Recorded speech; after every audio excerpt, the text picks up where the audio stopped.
Assalamualaikum warahmatullahi wabarakatuh.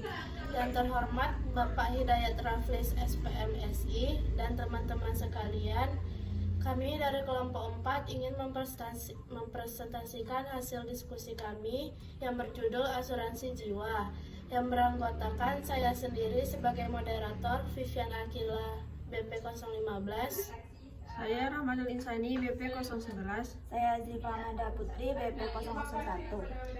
Materi pertama yang akan disampaikan oleh saya sendiri. Pengertian asuransi jiwa. Asuransi jiwa adalah perlindungan keuangan terhadap kehidupan. Nasabah membayar premi untuk memperoleh manfaat perlindungan, termasuk salah satu LKBB. Materi selanjutnya juga dipresentasikan oleh saya sendiri, yaitu fungsi dan peran asuransi jiwa.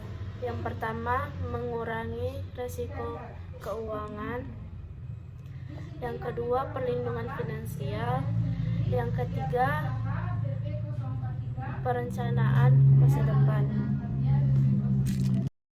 Peran asuransi jiwa. Yang pertama, menghimpun dana masyarakat. Yang kedua, mendukung investasi. Yang ketiga, membantu kesejahteraan masyarakat. Materi selanjutnya akan disampaikan oleh Rahmatul Insani Hajar. Kepada Rahmatul Insani Hajar dipersilahkan. Baik, terima kasih moderator. Saya akan melanjutkan presentasi tentang landasan hukum. UU No. 40 Tahun 2014 tentang Perasuransian, PP No. 14 Tahun 2018, POJK No. 69/POJK 05/2016, diawasi oleh OJK. Produk asuransi jiwa yaitu pertama, asuransi jiwa berjangka, kedua, asuransi jiwa seumur hidup, ketiga, asuransi pendidikan, keempat, asuransi unit link, kelima, asuransi kesehatan. Mekanisme layanan seperti memilih produk, melengkapi dokumen, membayar premi, polis disertifikat, dan mengajukan klaim jika terjadi risiko. Mungkin hanya itu, saya kembalikan ke moderator. Terima kasih Sani. Materi selanjutnya akan disampaikan oleh Azifa.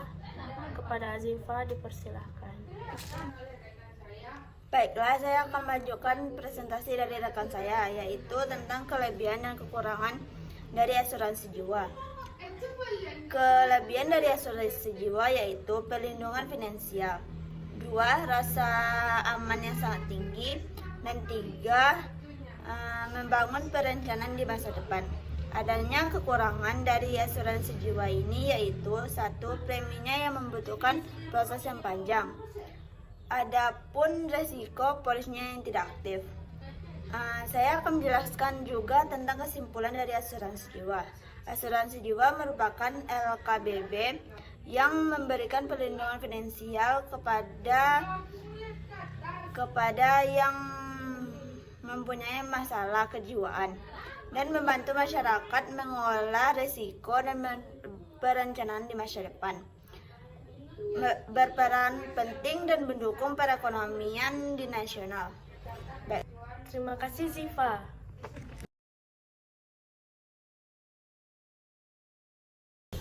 Presentasi kedua yaitu OJK.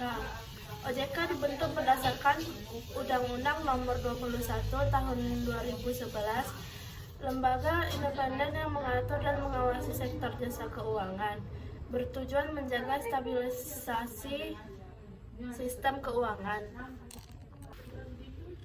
Selanjutnya, fungsi OJK. Yang pertama, mengatur lembaga jasa keuangan. Yang kedua, mengawasi kegiatan sektor keuangan. Yang ketiga, melindungi konsumen dan masyarakat. Materi selanjutnya akan disampaikan oleh Rahmatul Insani Hajar. Kepada Rahmatul Insani Hajar dipersilahkan. Baik, terima kasih kepada moderator. Saya akan melanjutkan presentasi tentang kode etik OJK. Nilai dasar OJK, pertama, integritas, kedua, profesionalisme, ketiga, transparansi, keempat akuntabilitas, kelima sinergi, keenam kesetaraan. Kebijakan moneter BI. Contoh kebijakan menaikkan suku bunga atau menaikkan inflasi. Kedua, menurunkan suku bunga atau mendorong ekonomi. Ketiga, operasi pasar terbuka seperti mengatur keuangan beredar. Keempat, GWM atau mengendalikan kredit bank. Mungkin hanya itu dari saya kembalikan kepada moderator. Materi selanjutnya akan disampaikan oleh Azifah. Kepada Azifah dipersilahkan. Baiklah, saya akan melanjutkan presentasi dari teman saya tentang dana kasus syariah Indonesia atau DSI. Terjadinya dugaan permasalahan tentang transparansi dan laporan keuangan. OJK melakukan pemeriksaan dan pengawasan menjadi pelajaran penting bagi investor untuk lebih berhati-hati. Tindakan OJK antara lain yaitu menutup investasi ilegal, mengawasi invest dan pinjol, 3. Menangani kasus Jiwaraya dan Asabari, 4. Meningkatkan literasi keuangan masyarakat. Adanya kesimpulan dari OJK atau dana syariah Indonesia ini yaitu berperan menjaga stabilitas sektor keuangan, 2. Melindungi konsumen dan meningkatkan kepercayaan masyarakat, dan 3. Mendukungkan pertumbuhan ekonomi masyarakat Indonesia. Sekian presentasi dari saya lanjutkan ke moderator. Mungkin hanya itu hasil diskusi dari kelompok kami. Jika ada salah kata, mohon dimaafkan.